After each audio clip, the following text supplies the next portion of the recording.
السلام علیکم ورحمۃ اللہ وبرکاتہ۔ محترم ناظرین، آج ہم بات کرنے والے ہیں ایک لفظ کے بارے میں جس کو کہتے ہیں ہم اتفاق، کیونکہ عوام الناس کے اندر یہ لفظ بہت ہی زیادہ مشہور ہے۔ لوگ کہتے ہیں نا کہ اتفاق سے ایسا ہو گیا، اتفاق سے ویسا ہو گیا، تو مطلب یہ ہے کہ اس لفظ اتفاق کا استعمال کرنا کیسا ہے۔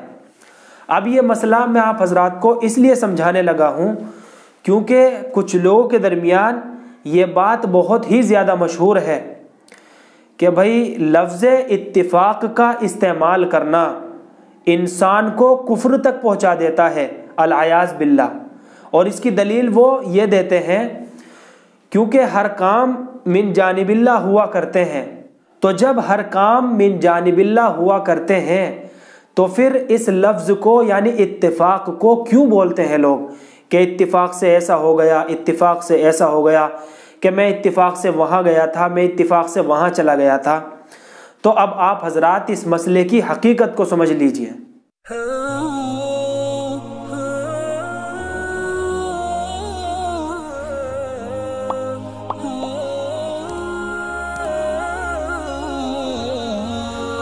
تو سب سے پہلے تو میں آپ حضرات کو یہ بات بتانا چاہتا ہوں کہ اس لفظ اتفاق کے استعمال کرنے میں آپ کو کفر کہاں سے نظر آ گیا۔ اس کا سیدھا سا مطلب یہ بھی واضح ہے کہ یہ واقعہ جو فی الحال ابھی پیش آیا، ہمیں اس واقعے کا اندازہ نہیں تھا، اور یہ من جانب اللہ واقعہ اتفاقاً پیش آ گیا، تو اس میں آپ کو کفر کہاں سے نظر آ گیا۔ اب آپ حضرات اس کو باریکی کے ساتھ سمجھیں۔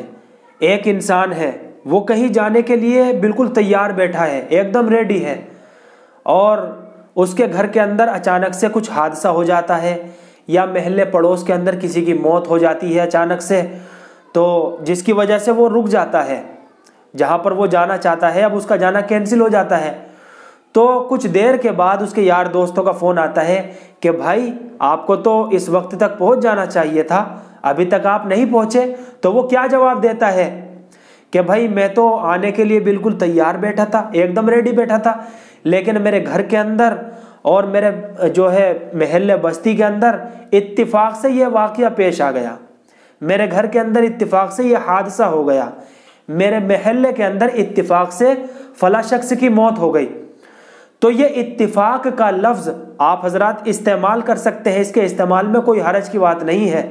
اور یہ جو بات عوام کے اندر مشہور ہے کہ اتفاق کا لفظ استعمال کرنے سے انسان کفر تک پہنچ جاتا ہے، تو یہ بالکل شریعت کے بالکل خلاف ہے، اس بات کی کوئی اصل نہیں ہے۔ تو مجھے امید ہے کہ اب آپ حضرات نے اس مسئلے کو اچھی طریقے سے سمجھ لیا ہوگا۔ اللہ رب العزت مجھے بھی اور آپ کو بھی ان باتوں پر عمل کرنے کی توفیق عطا فرمائے۔ فقط والسلام۔